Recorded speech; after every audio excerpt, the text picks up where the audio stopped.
शहराम अपने कमरे में बेचैनी के आलम में टहल रहा था। वो बार बार कलाई पर बंधी घड़ी देखता और फिर बेताबी से दरवाजे की तरफ जाता। फरियाल को ऑफिस से घर पहुंचने में बहुत देर हो गई थी। इसने परेशानी इसकी अब बढ़ती जा रही थी। इसने फौरन ऑफिस कॉल की, मगर वहां से जो जवाब मिला इसने शहराम के होश उड़ा दिए। ऑफिस से पता चला घंटे पहले ही ऑफिस से निकल चुकी है। शहराम का दिल अब बुरी तरह धड़कने लगा। इसे समझ नहीं आ रहा था कि फरियाल आखिर गई तो कहाँ गई, वो कहाँ गायब हो गई। इसके जहन में फौरन जीनिया का ख्याल आया। वो जानता था कि जीनिया फरियाल को ज़िंदगी से निकालने के लिए किसी भी हद तक जाने के लिए तैयार है। वो सबसे पहले उससे पहले भी इसने इसको कितनी बार धमकियां दे चुकी है। शहराम एक लम्हा ज़ाया किए बिना फ़ौरन दानिश को कॉल मिलाई, क्योंकि वो जानता था कि जीनिया के हर कदम पर दानिश नज़र रखे हुए था। शहराम ने लरजती हुई आवाज़ में कहा कि दानिश, फरियाल ऑफिस से निकली थी मगर अभी तक घर नहीं पहुंची। मुझे शक है कि कहीं इसके पीछे जीनिया का तो हाथ नहीं है।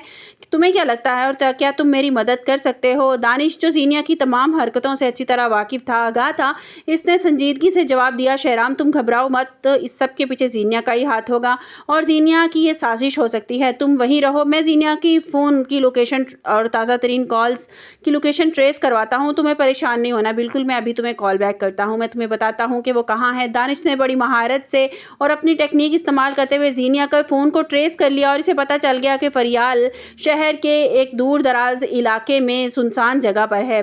तो इसे पता चल गया कि ज़रूर फरियाल को भी लेकर ये वहीं गई होगी। शहराम को लोकेशन भेजी और कहा कि मैं अभी पुलिस को लेकर वहां पहुंचता हूं। शहराम ने गाड़ी में तूफान की तरह भगाई और उस लोकेशन पर पहुंच गया।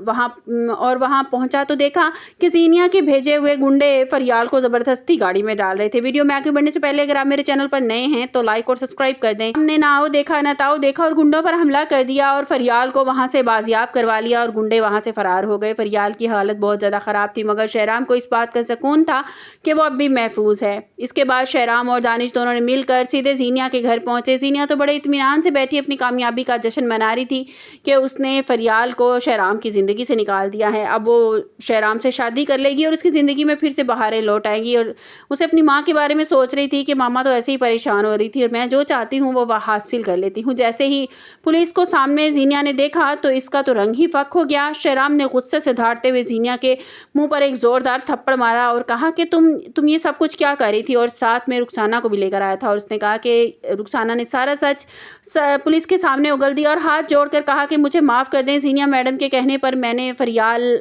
मैडम को नुकसान पहुंचाने की कोशिश की। ये सुनकर शहराम का गुस्सा तो और भी ज़्यादा बढ़ गया और इसे झूठ बोलने की कोशिश जीनिया ने की, लेकिन दानिश ने सारी फ़ोन कॉल्स रिकॉर्डिंग सब कुछ सुना दिया और पुलिस ने जीनिया को अरेस्ट कर लिया। हथकड़ियाँ लगाकर जीनिया को ले गए। रोती चीखती चिल्लाती रह गई जीनिया, लेकिन किसी ने उसकी एक भी नहीं सुनी। दूसरी तरफ फेरोज़ और शांजे की कहानी भी बहुत बदल गई है। फेरोज़ अपनी माँ से साफ कह चुका है कि अगर शांजे को कबूल नहीं कर सकती तो मैं आपके साथ नहीं रह सकता, मैं आपका बेटा नहीं हूँ, आपका और मेरा ताल्लुक आज से ख़त्म है। अब उसकी माँ को जो है वो अकेलापन महसूस होने लगा है और वो अकेली रह गई है। फिर उसे याद आ रहा है कि उसने कितना बुरा किया है अपने बेटे साथ और अपनी बहू के साथ। सीरत बेगम की भी तो दुनिया लूट चुकी है। शीरी पैसा लेके भाग चुकी है, वो सड़क पर आ चुकी है, इतने बिल्स आ गए हैं और कि वो भी पे करने के लिए उनके पास पैसे नहीं हैं। अब देखना ये कि स्टोरी क्या रुख इख्तियार करती है कि क्या शहराम वाकई ही फरियाल को वहाँ से छुड़ाने में, बाजियाब करवाने में वाकई कामयाब हो जाएगा, या कुछ ऐसा जीनिया उसके साथ कर देगी कि उसका मिसकैरेज हो जाए या कुछ उसके साथ वो बुरा कर दे। सीरत बेगम की ज़िंदगी में आने वाली ज़िंदगी में क्या लगता है कि आपको क्या होगा उसके साथ? क्या सीरत बेगम जो है वो अपने जो देवर है उससे पैसे मांग सकेंगी, उन्हें बता सकेंगी कि मैंने अपने बिल्स पे करने हैं, या यहाँ भी उनकी अनाज जो है वो आड़े आ जाएगी? और क्या इतना सब कुछ हो जाने के बाद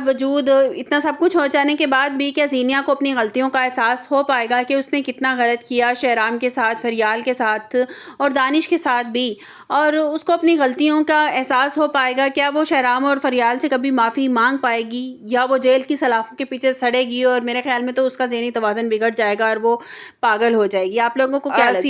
सीरत बेगम मेरे ख्याल में उनको कोई ज़रूर कुछ ऐसा झटका लगेगा, जैसे ही जीनिया को है पुलिस पकड़ के ले जाएगी। उनको हार्ट अटैक तो पहले ही एक हो चुका है जब उसे डिवोर्स हुई थी, दानिश ने दी थी, तो मेरे ख्याल में उनको दोबारा हार्ट अटैक होगा और वो दुनिया से रुखसत हो जाएंगी। मेरे ख्याल में तो कुछ ऐसा दिखाया जाएगा उनके साथ, क्योंकि हमेशा अवाम को उन्होंने यही मैसेज देना है कि जो लोग बुरा करते हैं उनके साथ बुरा ही होता है, तो उनके साथ ऐसा ही कुछ दिखाया जाएगा कि वो ज़िंदगी की बाजी हार जाएंगे। आप लोगों को क्या लगता है?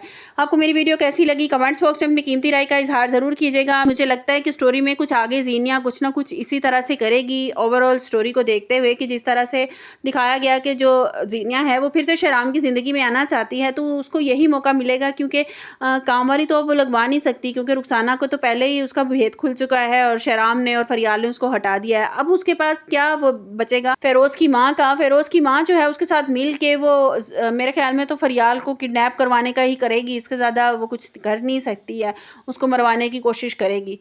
तो आपको मेरी वीडियो कैसी लगी? कमेंट्स बॉक्स में अपनी कीमती राय का इजहार ज़रूर कीजिएगा। मिलते हैं एक नई वीडियो के साथ। अपना बहुत सा ख्याल रखिएगा।